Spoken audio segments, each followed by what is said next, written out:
Okay, so today we're going to talk about a type of chord voicing called a drop 2 voicing that's used a lot in jazz. So let's get into it. We're going to look at Jada here. It's going to help us out. Simple song. So let's talk about chords just in general for 1 second.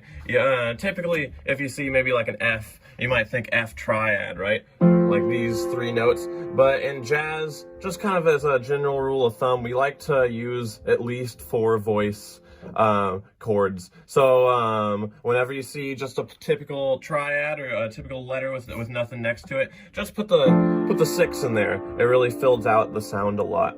So with that, here's F with the 6. Here's its first inversion. Here's its second inversion. Here's its third inversion.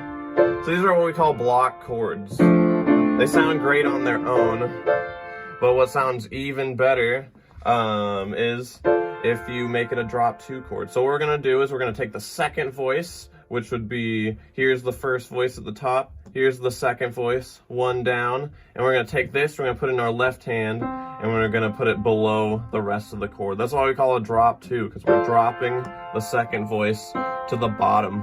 And basically you get all the same notes, you get all the same tones, but it's just a little bit more spread out, and which leads to a lot of a more spacious sort of sound. And we can still get all of our inversions with this. We've got and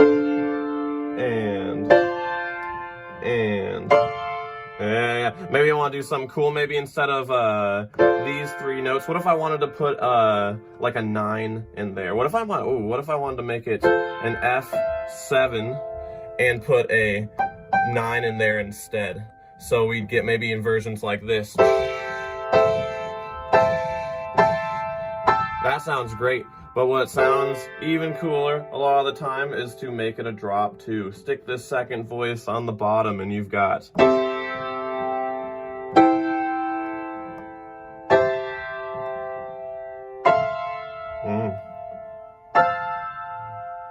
Yeah. So maybe I'll go through the first line just using all of drop 2 voicings, okay?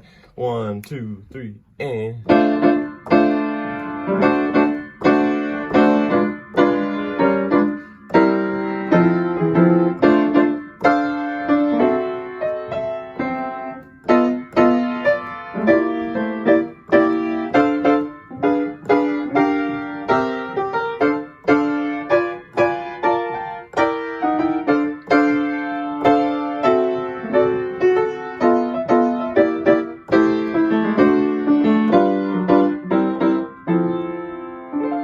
There we go. Those are drop 2 voicings.